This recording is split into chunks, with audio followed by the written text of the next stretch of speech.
Did you catch it? What we talked about in the last chapter breakdown is actually starting to happen. Remember the theory we floated? Rocks gets taken over by Im's Tommy reverse, and because Garp and Roger stepped in to stop it, Garp hates talking about the God Valley incident. Well, the story has at least moved right up to the Rocks get Tommy reversed part. That much is on the money. On top of that, this chapter drops these chunky breadcrumbs about the Void Century, a promise, the 20 Kingdoms, and Davy Jones. These aren't throwaway words, they are loaded. In Japanese, the same sounding term can be written in hiragana, katakana, or kanji, and One Piece constantly plays with that. So you'll see moments where the English uses two different words, but Japanese is actually the same term, or reverse. The English looks the same, but the Japanese is using different script for nuance. Totally normal for this series. A clean example here is Rock's move, Abyss. The way it's written doesn't match how the same concept gets written for God's Knights. God's Knights Abyss. But that's not on the translators, it's a language thing. Japanese language lets Oda Sensei mix scripts to sneak in extra favor or ambiguity, and that makes the job brutal for translators trying to keep things readable in one shot. I've translated manga between Japanese and Italian before. This stuff is bone-crunching work. So here's the plan for today's video. I'll connect the dots where the wording, script choice, or move names hint at deeper meaning, why promise feels like foreshadowing, how 20 Kingdoms is framed, and what Davy Jones is actually signaling in context. If there's anything I can't fully unpack on stream, I've got you covered. I'll post a line-by-line translation of every relevant character quote, plus the hidden Japanese nuance over on my Patreon page. Come by if you want the full breakdown with receipts. By the way, I got a question like this in the comments on my last video. And yeah, it's true. I'm also the owner of the channel Dawn Dusk. Right, Stussy-sama? Shut the hell up and keep talking. The reason I started this channel is because I wanted a space-focused theory on explaining the nuance of the original Japanese version of the latest chapter One Piece. Also, I totally get why people were wondering if Dawn Dusk was really run by native Japanese speaker. That's one of the reasons I decided to show my face here and talk directly with you guys. That said, this channel mainly focuses on the latest chapter only, while Dawn Dusk covers the entire story of One Piece, bigger themes, past arcs, and deep theories. So I'm trying to give each channel its own unique vibe, its own color. Alright, let's dive right into the main discussion. So this chapter's title is Promise, and that's actually one of the most important keywords in all of One Piece. In this chapter, when Imu calls Rocks Davy Jones, Rocks responds, "I'm not that man, but the promise must be fulfilled." So naturally, that makes us wonder, what promise is he talking about? If we think in the term of the Void Century, the first thing that comes to mind is Noah.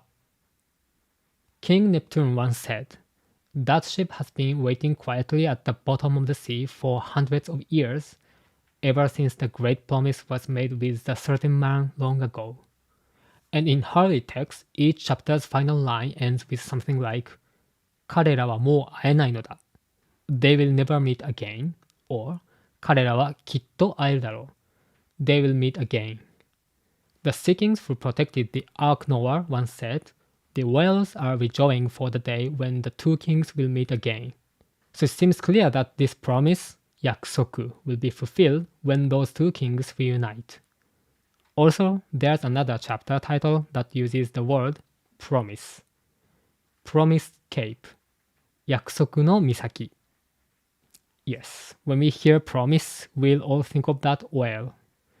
Brook joined the Straw Hat just to keep his promise with Laboon, and even he took promises seriously when Luffy made one with Shirahoshi.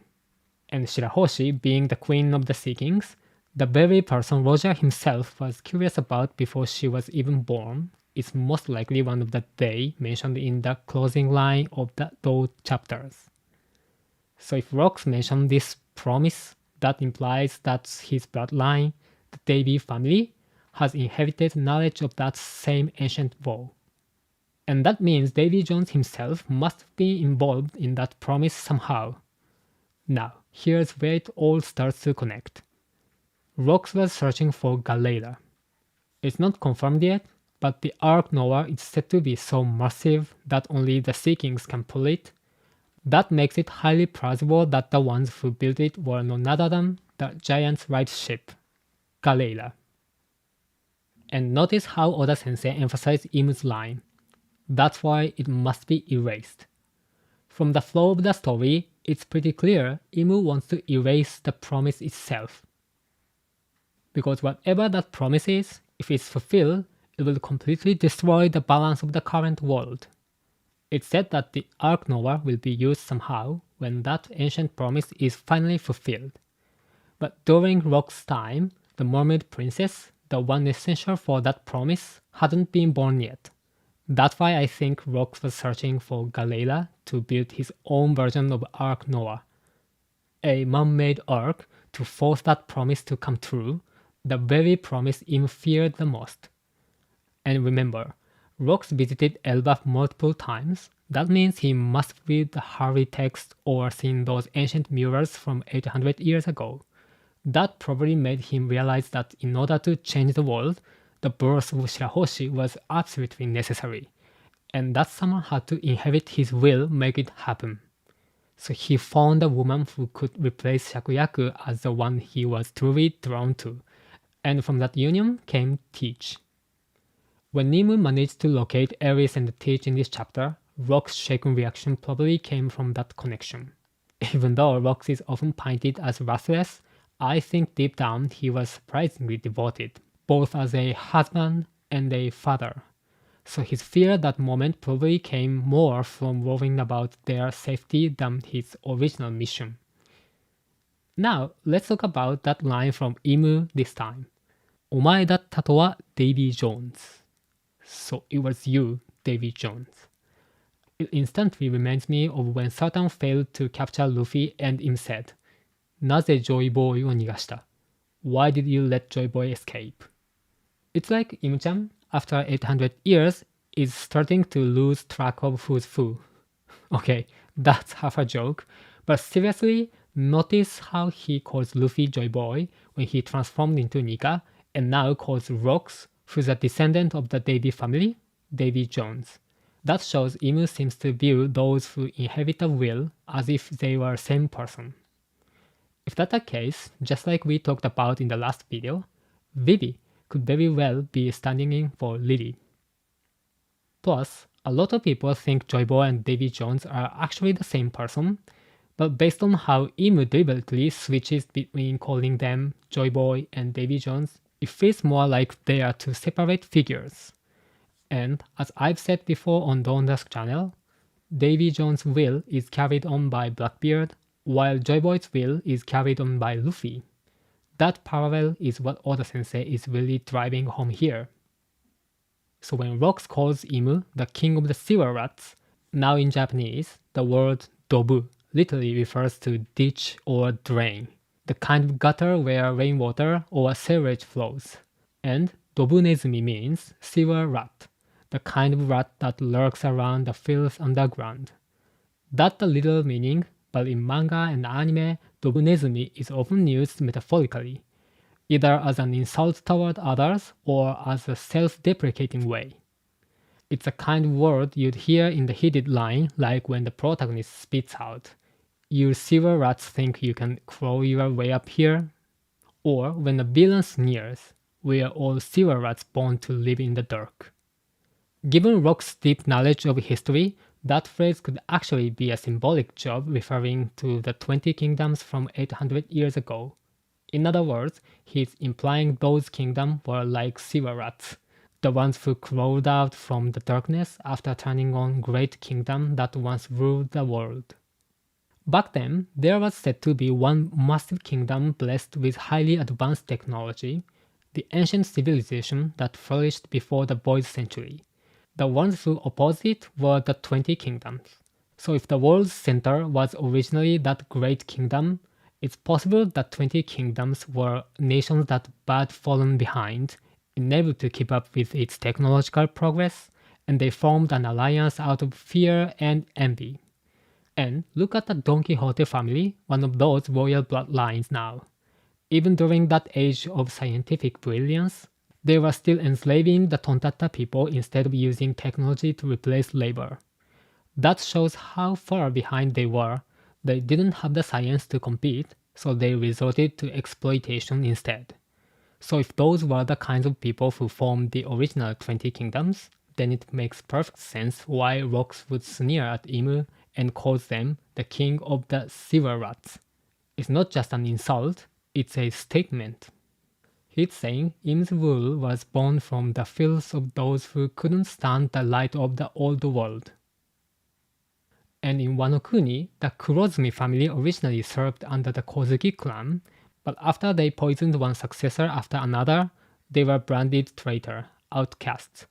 And from that resentment, the monster known as Orochi was born. Now, if you think about it, the same pattern could apply on the much larger scale. The 20 kingdoms probably formed an emergency alliance, a temporary coalition, with the goal of overwhelming the Great Kingdom and flipping their own inferior position. And the twisted descendants of that alliance, they become the celestial dragons we know today. By the way, among those 20 sewer rat kingdom was Alabasta. But don't worry, that doesn't necessarily mean the current Nefertari line is corrupt. We know King Nefertari Cobra was the 12th monarch of the Nefertari family. If you think about it, 800 years and only 12 generations, that's not a lot, but it's fair to assume that the first monarch was none other than Queen Lily. That means before the Nefertari took over, another royal family was ruling Alabasta, one that likely enslaved others and ran the country through corruption. That would explain why it was counted among the sewer rats kingdoms. Then, the Nefertaris rose up, toppled that rotten dynasty, and rebuilt Alabasta under their rule. That's even possible that when they joined the alliance of the 20 kingdoms, they did it not to support them, but to guide them or to restrain them from repeating the same mistakes. If that's the case, Alabasta wasn't part of the darkness, it was kingdom trying to bring light into it. Now, for the first time, we finally get to see the name of Rock's attack. It's called Pandemonium. In Japanese, it's read as Pandemonium, and the meaning attached to it is Curse of Abyss. So first off, Pandemonium literally means chaos or other disorder. But the word itself actually comes from John Milton's 1667 epic poem Paradise Lost. In that story, Pandemonium is described as the capital of hell, the place where all demons gather, literally the place of all demons. Now, when you think about what happened in the One Piece, it fits perfectly. The five elders were summoned through the abyss and appeared in the monstrous, almost yokai-like forms. Then, Brogy got flipped into demonic state by the same abyss, throwing both Egghead and Elbaf into total chaos. So the idea that Rock's move, Curse of Abyss, is pronounced Pandemonium makes complete sense. It's a literal embodiment of chaos unleashed. But the real question is, why was Rocks uses this ability instead of Imu? And that's where things get interesting, because when you read it in Japanese, there's a subtle but meaningful difference.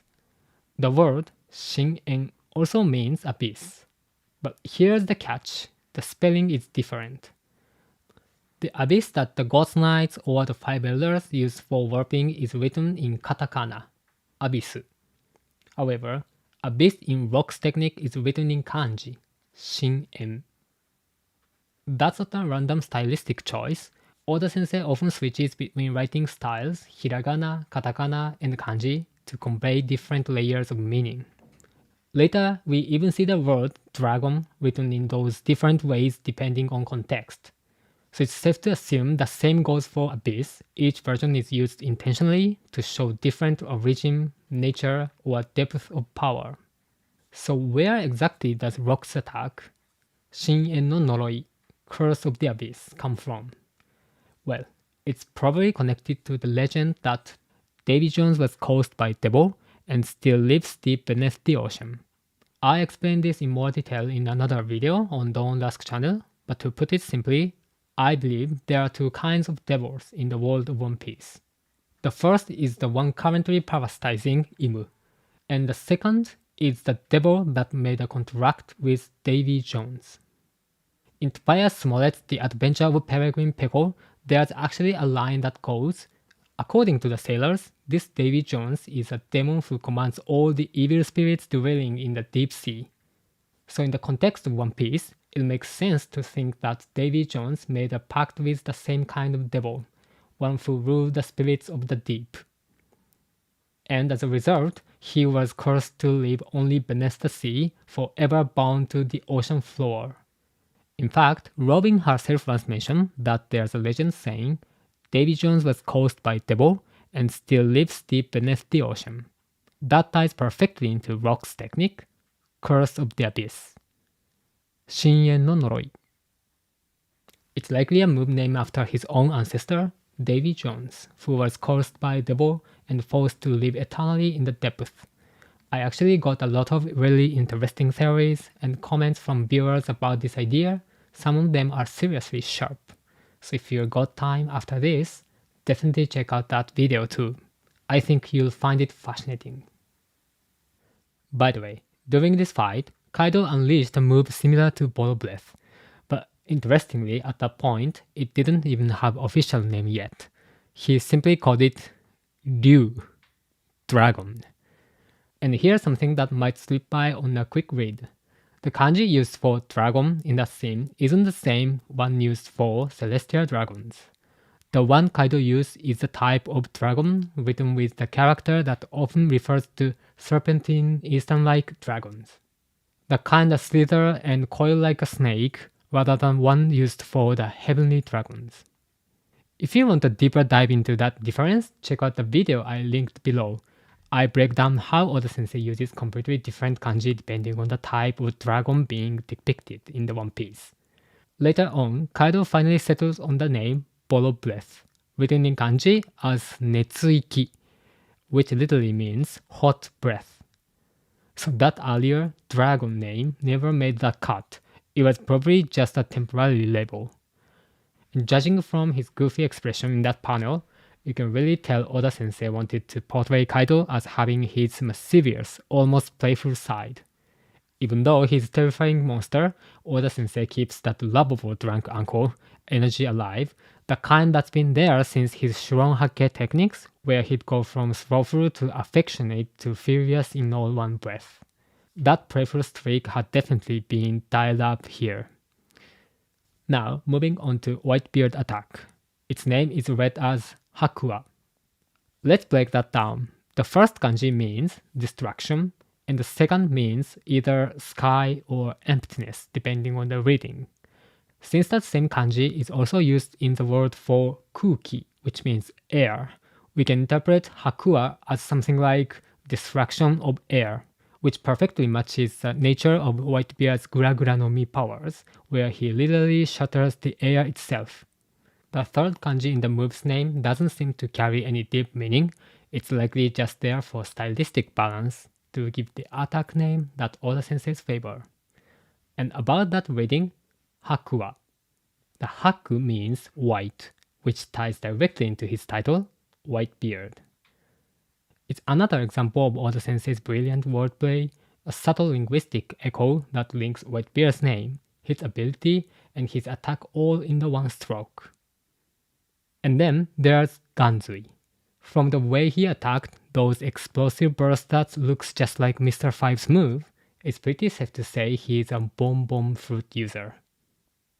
I actually used to think he might have eaten the Rambo fruit, Goro no Mi, same as Enel's, but after seeing how this chapter portrays his ability, it's much clearer now his power lines up with the bomb instead.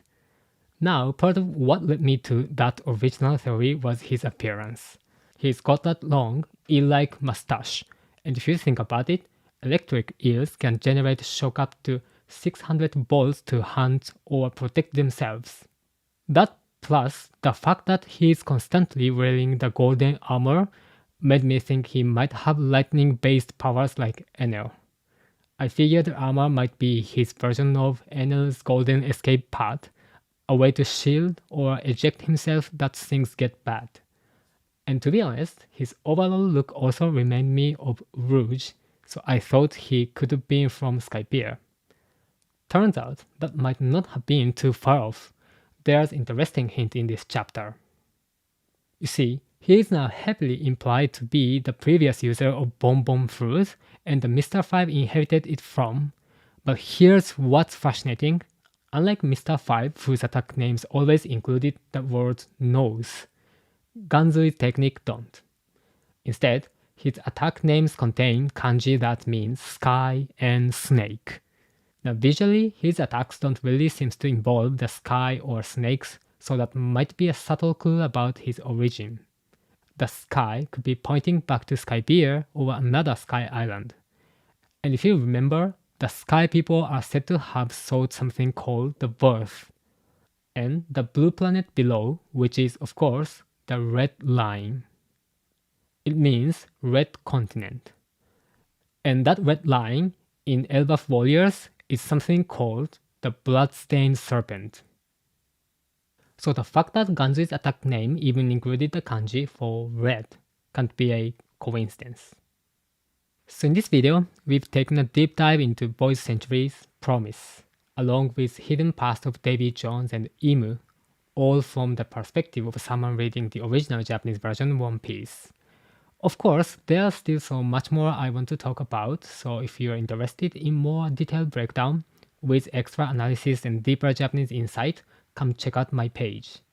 I've also shared full translation and explanation of the Bible card and One Piece magazines, so you can see how Japanese wording actually adds layer of meaning that usually get lost in translation.